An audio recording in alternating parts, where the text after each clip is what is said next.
Hey Village, so glad to be joining you on this rainy Wednesday for our weekly recap episode. This past Sunday, Pastor Paul preached a message titled Gospel to the Philippians from our current series, A Defiant Nevertheless. And I know we've been focusing on the theme of suffering for the past 3 or 4 weeks, and it may seem gloomy, but the purpose and the intention, the hope behind really reshaping and reframing our understanding of suffering has nothing to do with doom or gloom. It's actually to help better fortify us and to better equip us to withstand and understand the realities of our life. You see, the Christian faith is neither pessimistic or optimistic. It's not wishful thinking, but the Christian faith is firmly grounded and firmly rooted in a true life, and I feel realistic may be too soft of a term, but the Christian life is rooted in the truer way. It's not subservient, or it does not succumb to fatalistic thinking or binaries or a zero-sum game. Rather, the Christian life is positioned in such a way that you and I are not fazed or tossed and turned by the situations that come up in our lives. Pastor Paul this past Sunday talked about how the Apostle Paul encouraged the Philippians to be of one mind. And that doesn't mean that we, when we are of one mind, that we agree on everything, or we see things the same way, or that we think alike. That's too soft. The bar is too low. The standard is too low for that. What the Apostle Paul means by being of one mind is actually that you and I have the mind of Christ.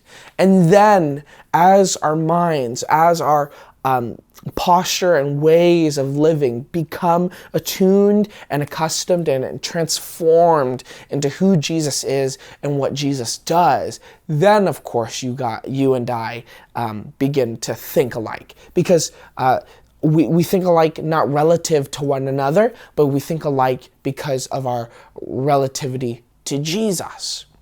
And Pastor Paul then continued to talk about how when Jesus defeated death. For some of us, we may think that Jesus defeated death when he was resurrected. And while there's plausible evidence for the resurrection being the defeat of death, Pastor Paul and myself and other theologians and pastors would suggest very strongly that the stronger argument and the stronger case for Jesus defeating death actually takes place upon the cross in the crucifixion and not the resurrection. Rather, to say the resurrection does not erase or undo the crucifixion, but the crucifixion is the site, the S-I-T-E, of where death is defeated. Think about it this way. In the incarnation, because the human man Jesus is also God, the things that happen to the man Jesus also happen to God. But they happen to God in such a way that does not change God. This is to say, in previous recap episodes, we've talked about how the suffering of the world, the pain of the world, does not misform or misshape God, but rather, because suffering comes from Jesus, like Bart would say, God gives new meaning to suffering. That suffering is meaningful not because of the act of suffering itself, but it's the way that God redeems suffering and restores those who suffer. So therefore, when we think about the things that happen to God, we also have to think about how God changes the very thing that's being done to him. When Jesus is baptized by John the Baptist, it's not that the water makes Jesus holy. Rather, in baptism, Jesus sanctifies the water. That's the paradoxical upside down kingdom. What's done to Jesus is actually Jesus doing something new to the very thing that's being done. So the water doesn't make Jesus holy. Jesus makes the water holy. So you and I are then made holy and cleansed and washed through baptismal waters. When Jesus eats, he's not just eating for physical sustenance or nourishment, but he's showing us that by eating, he is transforming something as boring as eating into a holy act, an act of dependence and rest.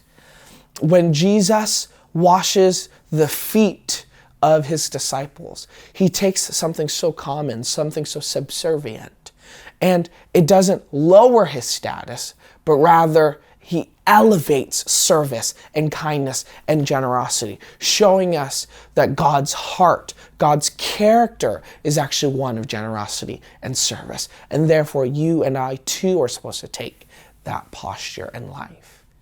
And so when Jesus is on the cross, the lowest place on the earth, just as Pastor Paul says, the lowest place on earth is actually the highest place in the universe. What is being done to God, God transforms.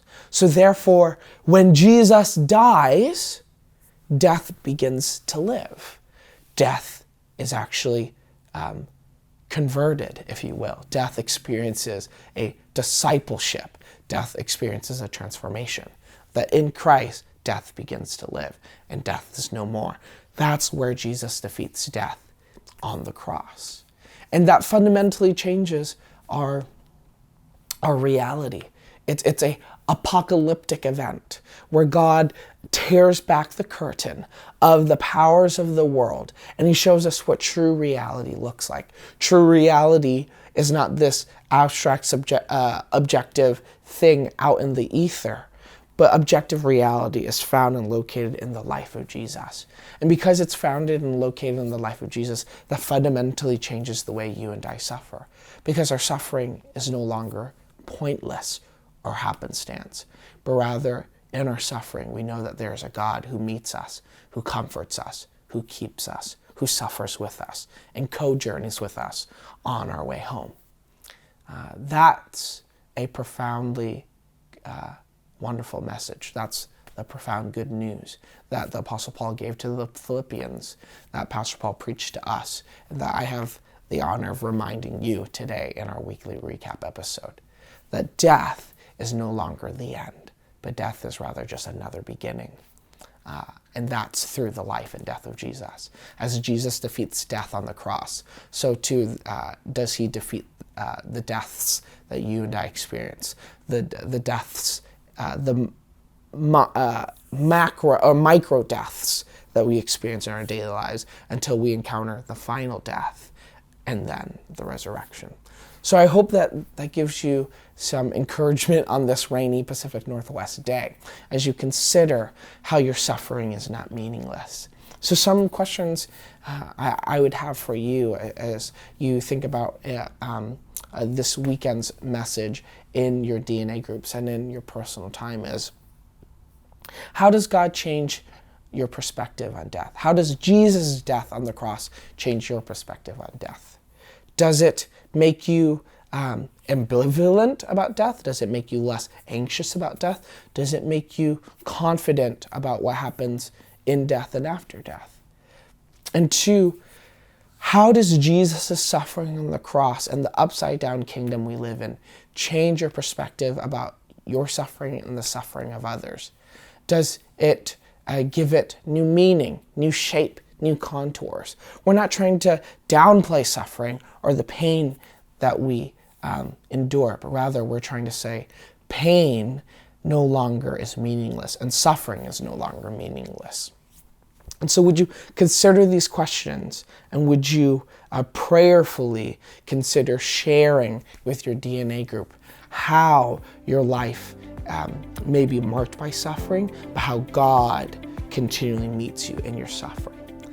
So glad to be joining you on this recap episode and looking forward to continuing this Nevertheless, a Defiant Nevertheless series with you. Thanks so much, Village, and see you next week.